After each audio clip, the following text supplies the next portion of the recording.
और ये आपको ऐसे लिखना है। अगर आपको इस फाइल की PDF चाहिए हो तो आप नीचे डिस्क्रिप्शन में जो कॉन्टैक्ट डिटेल्स दिए हैं वहाँ पर कॉन्टैक्ट करके PDF ले सकते हो। उसके बाद हमें ये बनाना होता है विषय वस्तु की तालिका।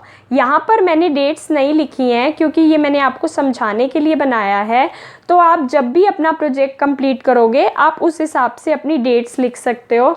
जैसे प्रथम चरण का ये काम, समूह क समूह ख, फिर सारे क्रिया योजना यहाँ पर लिखी। उसके बाद तीसरे चरण में पाठ्यचर्या बनाई, क्रिया योजना, रिपोर्ट, ऐसे ये सारा है। इसके बाद हमारा सबसे पहले स्टार्ट होता है प्रथम चरण। प्रथम चरण में समूह क से मैंने जो वीडियो ली है वो वेदांत प्री स्कूल वीडियो है। ये इग्नू ने ही अपनी गाइडलाइंस में वीडियो का लिंक दिया था, उसी का मैंने अवलोकन किया है। अवलोकन के दौरान लिए गए नोट्स, अब ये मैंने अवलोकन के टाइम ये नोट्स लिखे, मैंने वो सारे लिख दिए। वेदांत प्री स्कूल वीडियो के अवलोकन की रिपोर्ट, अब उसकी रिपोर्ट लिखी। एक तरफ डिटेल में अवलोकन लिखा और फिर उसका विश्लेषण करा। ऐसे ही हमारा पूरा प्रोजेक्ट ऐसे चलता गया। अवलोकन करा, फिर 6 से लेके यहाँ तक सारे टाइम के साथ कि किस किस टाइम में क्या हुआ वो मैंने यहाँ पर अवलोकन विश्लेषण करके सब बताया। आप देख सकते हो साथ साथ मैंने ऊपर पेज नंबर्स डाले हैं ताकि जो आपका प्रोजेक्ट चेक कर रहा है उसे कोई भी दिक्कत ना हो और आपके प्रोजेक्ट में कहीं भी मार्क्स कटने का कोई चांस ना मिले। Neat and clean without any chaos.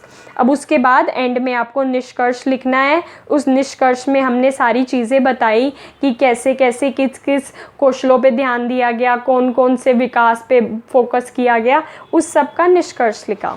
ऐसे ही समूह ख की DPS एल्डेको की वीडियो के पहले हमने नोट्स लिए। उसके बाद वैसे ही हमने अवलोकन और विश्लेषण किया सारे टाइमों का, सारे ही टाइमों का मैंने यहाँ पर करा और उसके बाद उसका निष्कर्ष लिखा कि किस किस उसमें क्या था। अगर आप अपना प्रोजेक्ट ऐसे बनाओगे तो आपको 90 से ज़्यादा मार्क्स गारंटीड अपने प्रोजेक्ट में मिलेंगे।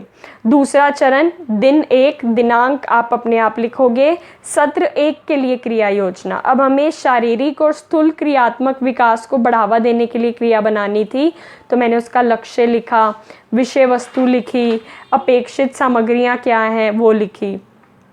उसके बाद उसकी रिपोर्ट लिखी। हम जो लॉकडाउन में प्रोजेक्ट बनाते हैं उसमें हमें जो रिपोर्ट लिखनी है वो हमें ये सोचकर लिखनी है कि हमने अपने घर में या नेबरहुड के एक बच्चे को सेलेक्ट करा, उसे ये एक्टिविटीज़ करवाई और उसके बेसिस पे हमें उसकी रिपोर्ट लिखनी है कि बच्चे ने क्या क्या किया। तो ये रिपोर्ट वो है।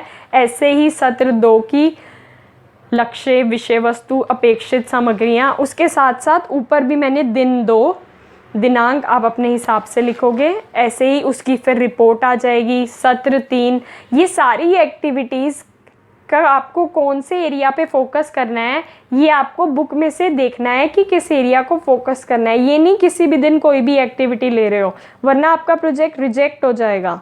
अगर आप अपना प्रोजेक्ट चाहते हो रिजेक्ट ना हो और अच्छे मार्क्स मिले तो आप सारे के सारे ऑब्जेक्ट, सारी की सारी एक्टिविटीज़ जो बुक में जैसे डिफाइंड है उस हिसाब से ही बनाना। फिर मैंने लक्ष्य लिखा, विषय वस्तु लिखी, उसकी अपेक्षित सामग्रियाँ, ऐसे ही रिपोर्ट, ऐसे ऐसे करके। अब जैसे हमारा सत्र 4 आया, दिन 4, लक्ष्य, विषय वस्तु, अपेक्षित सामग्रियाँ, ये flow chart flash card use करें तो मैंने यहाँ पर फ्लैश कार्ड बना भी दिए। इसी प्रकार फिर उसकी रिपोर्ट लिखी। ऐसे ही सत्र 5 दिन 5 उसके बारे में लिखा, उसकी रिपोर्ट। ऐसे सत्र 6 उसके बारे में लिखा, उसकी रिपोर्ट। सत्र 7 उसके बारे में लिखा, रिपोर्ट। ऐसे करते करते हमने सारे के सारे सत्र में जहाँ जहाँ ड्राइंग की नीड है हमने वहाँ पर ड्राइंग बनाई।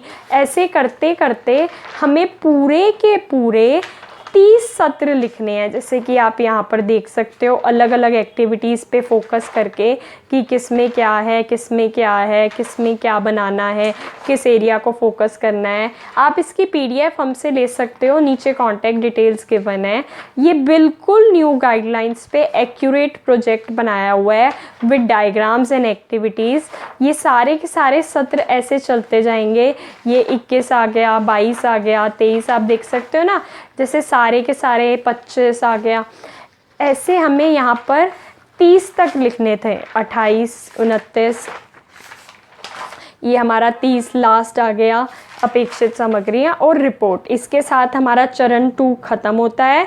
उसके बाद तृतीय चरण में हमें 5 दिनों की पाठ्यचर्या बनानी है, फिर उनकी एक्टिविटीज़ करनी है। जो भी आपने थीम सेलेक्ट की है, जैसे मैंने थीम जो सेलेक्ट की है वो है रंग, कलर्स, तो उसी के ऊपर फिर रिपोर्ट लिखनी है। सबसे पहले पाठ्यचर्या सोमवार की मैंने बनाई कि 8:30 बजे बच्चे आए, 8:50 पे ये करा, 9 बजे ये करा, 9:30 गतिविधि करी, 10:30 ये करा, 11 बजे हाथ धोए, 12, सारा का सारा पाठ्यक्रम बनाया मैंने एज़ पर द रूल।